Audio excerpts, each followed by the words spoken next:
Hey everyone, welcome to the session tonight that we're going to be having on living in Hashem's presence, the key to modesty in Halacha.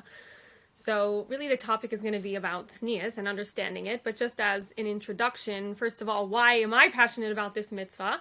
I just wanted to share that when I began my own journey to tznius, which was in college, it was something that I personally found the beauty in, but I noticed that there were people struggling with this mitzvah. And I was trying to figure out what it is, like what is the blockage? Like what is it that people don't get that to me just seems so right? So was it maybe that people feel judged because, it's like a superficial part of them perhaps, and it's not really a true reflection of their inner self? Or was it maybe they felt that it's some kind of outdated dress code arbitrarily imposed on them by all of the oppressive authority figures in their life? Something was definitely missing for sure.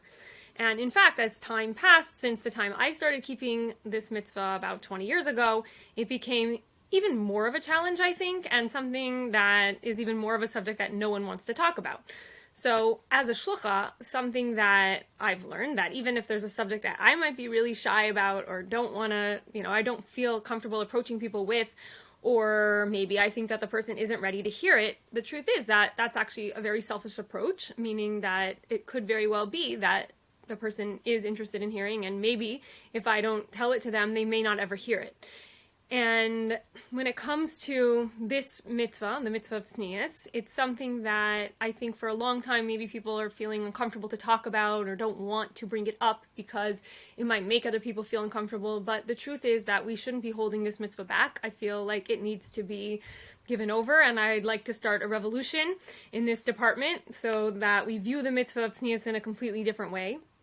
And the goal being that we should be able to discuss this openly and honestly about what it actually is in its essence.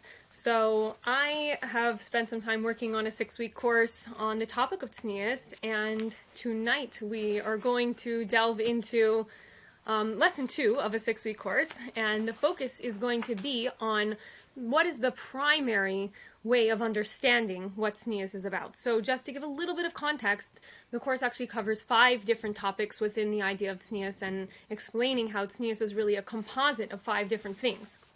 Today we're going to now focus on the first one, which is yiras shamayim. So I will draw your attention to the beginning of our booklet here, of our source materials, and the first excerpt that we have is actually from the Sefer Bas Melech Penima, and it is a little story about a yechidus. And the story goes that at a yechidus with Reb Mordechai Shmuel Ashkenazi and his wife in Tishrei 5729, 1968, the Rebbe asked Mrs. Ashkenazi, what about the yiras shamayim of the girls and women in Kfar Chabad? The Rebbe, without waiting for a response, he said, the true test of yiras shamayim is tznius and tahara. The Rebbe continued that when you return to Eretz Yisrael, divide Kfar Chabad into districts and set up a tznius club in each neighborhood where they'll study the appropriate halachos. So it's really interesting how I don't know what Mrs. Ashkenazi was thinking when the Rebbe asked this question about what about the yiras shamayim of the girls and women in Kfar Chabad, but perhaps there was some hesitation, and the Rebbe noticed that, being that it's not exactly an easy question to answer. I think if most of us would have to answer that question, how would you judge someone else's yiras shamayim? I mean, it sounds like a very personal and private thing, like something between the person and Hashem. How would I know? So, and also the idea of judging altogether, is that even a thing? And it seems like something today we're moving farther and farther away from. And is it a part of Yiddishkeit? So the Rebbe is saying very clearly in his answer here that if you want to be able to know what's going on with yiras shamayim, what do we have to look at? The tznius. That the tznius is part of the yiras shamayim, that we don't just ignore it. It's actually not only part of it, but they're one and the same. What does that mean? So if we look in the sources, we're going to take a look at 2 psukim. So these 2 psukim, one from Chumash and one from Navi, are telling us what it is that Hashem wants from us. And the language is very similar, the way it's worded in these 2 psukim, but with 2 different conclusions. And we're going to see that, if you have A equals B and C equals B, then A and C are equal to each other here. It's sort of an equation that we have with these 2 psukim. So what are the 2 psukim? The first one says, Ve'ata Yisrael, ma Hashem Elokecha, shoyel me'imach, ki im leyira es Hashem Elokecha. And now, Israel, what does the Lord your God ask of you? Only to fear the Lord your God. The second pasuk says, Higid lecha Adam, ma toiv umma Hashem doirish mimcha, ki im v'hatznea leches im Elokecha. He has told you, O man, what is good and what the Lord demands of you, to walk modestly with your God. So there's two things. The actual wording is slightly different. One, it says that Hashem shoyel, he asks, and the other one, doiresh, he's also another form of asking. Then what does he want from you? What is he telling you to do? One is saying yiras shamayim, and the other one is saying tznius. So in a way, we're kind of learning from these two psukim that there must be something similar. If this is what Hashem wants from us, yiras shamayim and tznius, then practically speaking, they must be one and the same. We have one other verse that we're going to look at from Sefer HaChasidim, which says, Habusha v'ha'amuna nitzmadais, kashet tistalik ha'achas, tistalik chaverta. That busha, what is busha? It like translates to bashfulness or shame, but we're talking about a healthy sense of shame, the good kind of shame, the shame that prevents you from doing something which is wrong because you have a sense of a feeling that something is right or wrong, and it's an intrinsic feeling. That this busha, having a sense of busha, and amuna, the idea of having faith in Hashem, these two things are partners. If one of them is gone, the other one will be gone as well. So here we also see another connection, because really the idea of busha, as we're going to see now in the halacha, is very much connected with tznius, and amuna, the whole idea of faith and belief in Hashem, is also very much connected with yiras shamayim. So we're going to take a look now in actually the first place in halacha that mentions tznius. Now, if I would ask you, what is Hilchas tznius, if you would try to look up Hilchas tznius, you wouldn't find anything that had anything to do with a dress code or how a woman is supposed to dress or anything like that. You would find instead the laws of conduct between a husband and a wife in the bedroom. That's what Hilchas tznius is. So if you want to find what we think of as Hilchas tznius, or the laws of tznius, what is the laws of modesty that we have to follow? So it's actually, like I said, a composite of 5 different places in halacha. And this is the first time that it's actually mentioned. And as we're reading it, I want you to be focusing on who does this mitzvah apply to, when does this mitzvah apply, and where does it apply. This is really important as we're reading the text here. Okay, so this is from the Laws of Dressing and Conduct, chapter 3, paragraph 1. And just to give a little context here, that in the Shluchan Aruch, the way that it's structured is that it kind of goes based on the order of the day.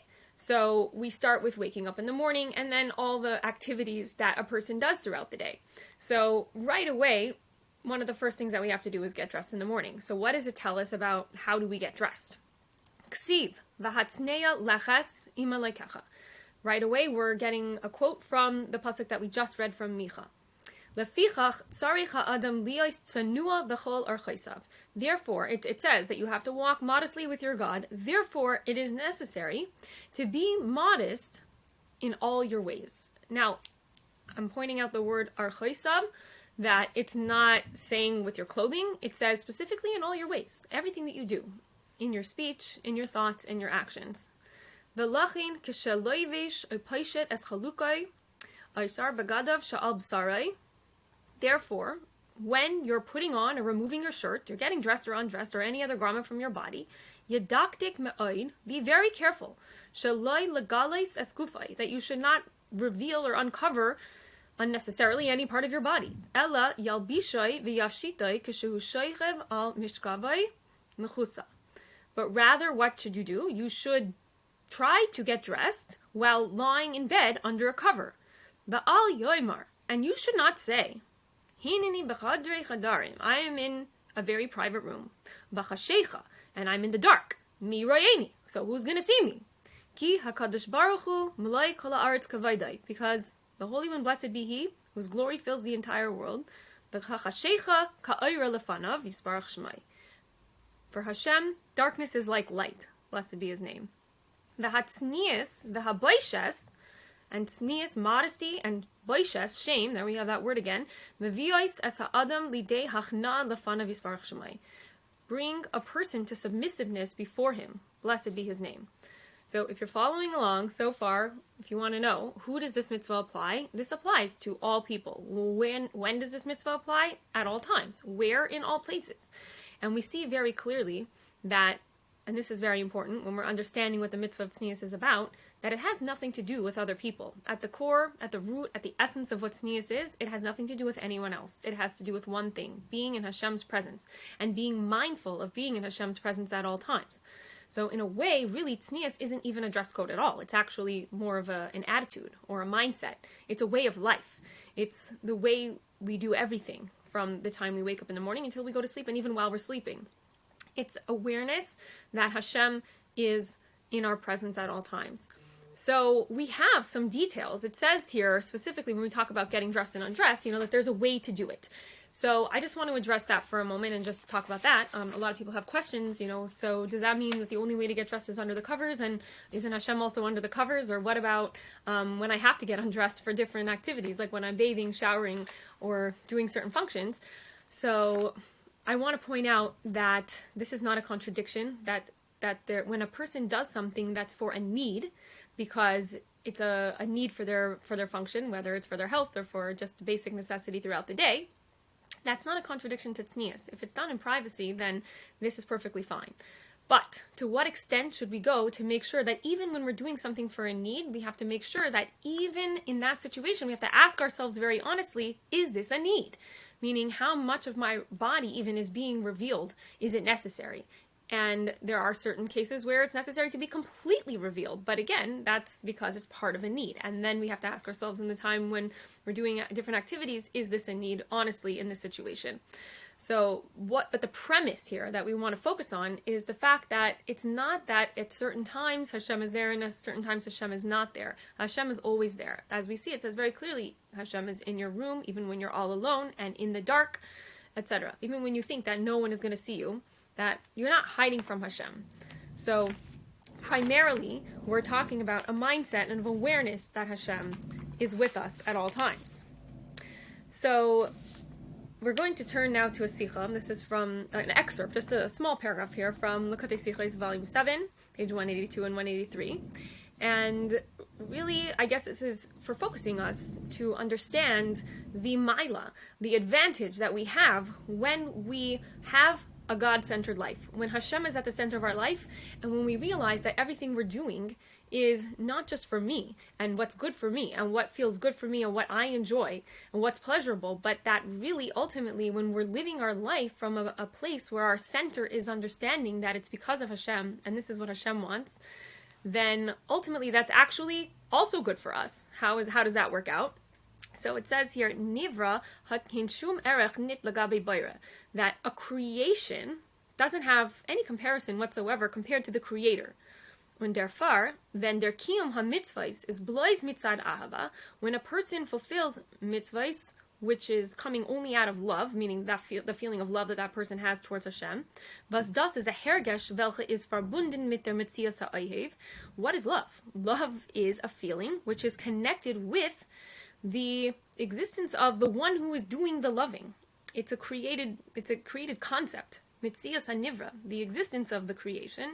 Therefore, can der kiyum ha-mitzvahs mit ahava in yonai da nivra nit der greichen zu gili v'hamshachas orin soif baruchu gili habayra. Therefore, it's not possible for there to be this revelation of this infinite light of Hashem in a revealed way, like the revelation of the Creator Himself. Vibald as bayra is be'ein arech hecher von nivra, because the Creator is infinitely greater than the creation. Dafka vender kiyum ha-mitzvahs is mitzad kabbalah sol malchus shamayim, but specifically when fulfilling the mitzvah is coming from a place of kabbalah sol, that I'm doing this because Hashem tells me to do this. Was kabbalah sol is verbunden nit mit sein Metzias, and what is kabbalah sol? It's not connected with my existence, the existence of the creation, nor mit Metzias HaMelech, but it's actually connected with the existence of the king. Demot hati mitzvah, automatically what will happen when I do this mitzvah? In sich kiviyachol dem koyach von Beire und ken b'meila buin sein hashras hashchina. Poil sein hashras hakadoisha. that when I'm doing the mitzvah with Kabbalah Soul, that automatically affects that I can tap into this infinite power of Hashem, Hashem's unlimited power, and I can actually draw down Hashem's unlimited light. So when we look to Hasidus to try to show us, from the Rebbe's perspective, what we should be focused on when we think of the mitzvah of tznius, it's interesting, and especially this idea, the awareness of Hashem at all times. The Rebbe brings the example for us of kimchas. So many times the Rebbe speaks about kimchas. In this sikha that I'm going to point to right now, we have specifically how it connects to the idea of the fact that it's an awareness of Hashem being present at all times. So it says that through modest conduct, our homes will receive all the blessings written after the pasuk Matoivu, and we will merit to see the third Beis HaMikdash, where the Kohanim will do the Avodah. What's the connection over here? There is a connection between Kohanim, specifically Kohanim Gedolim, and tznius. When Kimchas was asked how she merited to give birth to 7 Kohanim Gedolim, she replied that her hair was never exposed even before the beams of her home. Hat sie gesagt, als sie hat gesehen Shiva Kohanim Gedolim, therefore was me'olam loy ra'u kairos beisi sa'aris roishi. This bracha can be fulfilled with every Jewish woman. At the time of Matan Torah, every Jew was called Mamlechas Kohanim. And the Medrash and Targum take this a step further, saying that they were on the level of Kohanim Gedolim. This will similarly be the case with the coming of Mashiach, who will come through our Avodah in Golus in general, and particularly through our care in matters of tznius. It's important to take a step back, that every mitzvah that we do is part of a bigger picture. We're all here with the same mission. Hashem gave us a job to make a dir b'tachtainim, to transform the world, and to make the world a place where Hashem wants to dwell. And every mitzvah that we do gets us there. And specifically, what happens with the mitzvah of tznius. So we hear from Kimchas. What was the interesting thing about Kimchas is that she had 7 sons that were Kohanim Gedolim, which was very, very unusual. And it's a story that's recorded in the Gemara. And the sages came to her and they said, "What did you do to get this great zchus?" So her reply was that the beams of her home never saw the hair on her head. So what does that mean? It means that it wasn't that when she left her house she was very careful about tznius, or when other people around she was very careful about tznius, in addition to that, of course, but even when she was alone and there was no one else present, this was something that she had an awareness of. And the Rebbe tells us this, I think, not to make us feel bad or to make it seem like we can never reach that level, but specifically to show us how, if that is something that we are capable of doing, then we should strive for that. And definitely in other sichos, the Rebbe speaks about how if a mother knows or a woman knows that she has the opportunity to give something to her family, to her children, which woman wouldn't want to be able to give everything that she had within her ability to give? And so we women have this special role of guarding our tznius, and like kimchas that we learn, that when we are very careful with this mitzvah, even in privacy, not having anything to do with other people around, that it's something that brings tremendous brachos and specifically relates to the coming of Mashiach, as we see in this connection here in this sikha. So just to summarize over here, I think a lot of people associate the mitzvah of tznius with things which tend to be secondary or not as important when it comes to the mitzvah, even though it's part of the mitzvah. But when we look at the source, we see that very clearly, very, very clearly in the Shluchan Aruch, the whole mitzvah of tznius is not about anyone else. It's about a relationship directly with the Eibishter. And the idea that tznius is intrinsically tied with Yiras Shamayim gives it another advantage. The fact that Yiras Shamayim or Yiras Hashem is a mitzvah tamidi. It's not a mitzvah that you did it once and you're done. You checked it off the list. Like there are certain mitzvahs, okay, you said brachos, you daven shacharis, you shook the lulav, you put on tefillin, you put up the mezuzah. It's like, I did it, I'm done, I check it off. But when it comes to the mitzvahs tamidiyos, these are mitzvahs that we don't necessarily check off a list, but they're constant. And the advantage is that we have an opportunity to connect through them throughout our whole day. So many people think that tznius is like, okay, I got dressed in the morning and now I'm done. But the truth of the matter is that tznius has nothing to do with that. Tznius is an attitude, it's an awareness, it's a constant recognition of being in Hashem's presence at all times. And if we have that awareness of Hashem's presence, then it's a natural, the feeling of Yiras Shamayim will naturally lead to the mitzvah of tznius. The tznius itself is almost a manifestation, a physical manifestation of something which is more internal. So I want to give everyone here a bracha that everyone should have hatzlacha in working on their own inner growth in this area and focusing on what the mitzvah is really about, and that we should all be strengthened and succeed in overcoming the challenges and do it for the right reason, and realize that this is something that we are doing with our own personal avodas Hashem and connection to Hashem first and foremost, and that it's not for anyone else or because of anyone else, but primarily this is our recognition of Hashem's presence. And may that lead us to the ultimate time when Hashem's presence will be revealed to us in a revealed way with the coming of Mashiach now.